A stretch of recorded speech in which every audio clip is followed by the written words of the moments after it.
and others to contain that, and that worked well for a while. Starting about 30 years ago, thanks to computers, thanks to new sources of money in the world, from oil and other factors, the financial community innovated. Derivatives, credit default swaps, mortgage-backed securities, et cetera, 30 years ago, when someone bought a house, or when someone made any kind of a loan, they were borrowing the money from someone they were going to pay back. And if I lend you money, you're going to pay me back, I'm going to look pretty hard at whether I lend it to you. But then they came up with something called securitization, where you lend somebody money, and he then sells the right to collect that loan to somebody else. Gets his money, he's out the door, and it turns out people aren't as careful. That simple fact is a big part of the problem. We are now trying to do what Roosevelt did, and what Theodore Roosevelt and Woodrow Wilson did. Create rules that give us the benefit of these innovative things in the financial community, because we do have the benefits, without the abuses. On the whole, the Republicans say no, leave it alone, don't do it. And we are in that same kind of fight. And by the way, for those of you who got a paper to do, you want to do a little economic history, go read the things the Republicans are now saying, including the nutcases in the Wall Street Journal editorial board, about how regulation will destroy the economy and destroy creativity and stifle innovation. And then go read what they said about Franklin Roosevelt and the Securities and Exchange Commission, or read what they said about Theodore Roosevelt and antitrust. They're the same thing. They always argue that they've been wrong every time. Sure, you can go too far, but that's not the danger right now. But here's our problem. We want to expand the government role in healthcare to have a more rational and fair healthcare system. I want to expand the government role in, by the way, in terms of jobs. Short term, I think we need to do some job creation, more rates in the states. Longer term, we have this problem because 30 years ago, you graduated high school, you're willing to work. You could go to a steel plant, or an auto plant, or a glass plant, or a rubber plant, make some money. That kind of work is very much diminished now. You need some kind of education. We're going to have jobs. There are going to be jobs that require more education. But it's a vicious cycle because the families where people don't have those jobs can't afford them. The best thing we can do about that is to expand the role of community colleges. Community colleges do a very good job of educating people. Obviously, first-rate universities are important, but we need a spectrum of jobs. The community colleges help people fill out of the jobs that are important and aren't going to migrate elsewhere. Some jobs will migrate elsewhere. For instance, nursing. We have a terrible nursing shortage in this country. And we want to expand healthcare. We need more nurses. Community colleges are among the places with nurses. I talked to the head of a community college in my district. Somebody who wanted to be a nurse. The guy who was in the military was a great nurse. The president said, you know, I got this problem. He sounds like a good candidate. I've only got 42 slots for nurses. This is in Fall River Rescue. We need nurses desperately. We got people to do it. But because it's publicly funded for the state legislature, some people think tax cuts are more important than nurses. The nursing, by the way, is very important as a good job for people, as a source of health care, and it's not going to go away. The nurses are going to stay in the United States. You don't want to say you can't do any outsourcing. That's not a logical way to go. But here, there's no possibility of outsourcing. You can't stick a needle in somebody's ass from Mumbai. America. That's the other thing. Or a heating an air conditioning repair person, or someone who does computer repair. So there are roles of government. Here's our problem. We want to expand the role of government fighting climate change. Can't be done by the private sector. The private sector, with the best one in the world, will make climate change worse. Not because they're bad people, but because there's nothing in the profit motive that stops. You want to slow down climate change, you got to alter that a little bit. We need regulation to stop the kind of economic disaster that we're now in from happening again. We need, I think, improvements in the healthcare system. We need to do some more job creation. But here's our problem. Every one of those require an increase in government. And our major obstacle now is from the conservatives who so misused government that they discredited it. So we have this paradox where we say we need to have more regulation because, oh, you're going to take the people who were in charge of Katrina and have them regulate the economy? Yes, there's no different people, but what happened was, for 8 years, government was run by people who don't believe in it.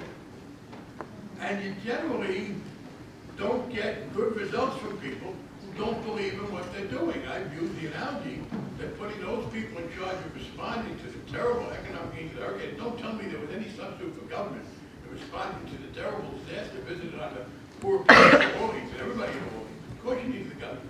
But it was run by people who didn't like government. And they didn't do a very good job.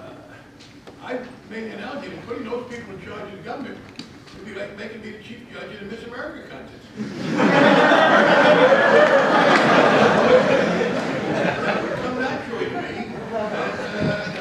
Just don't do that. We're in a little bit of a vicious cycle because we are having trouble getting the support to expand all government until we can show the government works, but we can't show the government works until we can. I think we are breaking through that. I mean, I don't think there's any question, rationally, that unregulated derivatives and credit default swaps that gave us AIG, that that's a bad thing and that we can do better. And that increasing the role of community colleges so that American young people can get the kind of job skills that will serve them in the future and won't be exploited, that that's important. That climate change has to be dealt with. Last point I want to talk about is the deficit. I heard one of my Republican colleagues on the floor yesterday complaining about this terribly expensive program that's going to cost $1 trillion, and it's just going to be purely added to the deficit, and it won't be offset, and it will leave us worse off. And I was busy with that stuff, and I wasn't on the floor. If I was going to get up and say, excuse me, I understand what you said about an extra $1 trillion make us worse off than we didn't have it, not being at all offset the deficit. But I think you are confusing healthcare with the war in Iraq. I do not accept criticism of deficit spending for people who voted for that misguided war in Iraq, which has already cost us more than $1 trillion.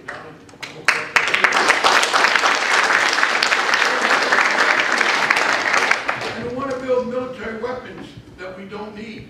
We have some wonderful weapons that we were planning 20 and 30 years ago. Here's the deal about a weapon. You need a lot of things in a weapon. You need accuracy, you need maintenance capability under terrible circumstances. You can't make it delicate. You've got to make it transportable. There's one other thing it seems to me you need to justify spending on a weapon. An enemy. Weapons need enemies. Weapons that were built to defeat the Soviet Union in a nuclear war are kind of stupid because we will never use them. We had the F-22 fighter plane costing hundreds of billions of dollars. It was built to fight the Soviet Union. These things take a little while. It has never fired a shot in anger. It never will fire a shot in anger. If you try to use it in Iraq, it have overshot the country before you could stop and aim. But nobody thought about using it in Iraq. The military spending is way out of control. There's one other area of hypocrisy, my conservative friends. One of the worst examples, I believe, of spending in ways that are anti-consumer and anti-free market and give money in reverse need to the people who are wealthier is the policy of America in agriculture. We subsidize wealthy farmers. It's as if all those great conservative economic folks had a footnote that said, oh, except agriculture. So, yeah, there are plenty of things I'd like to do to defeat the deficit.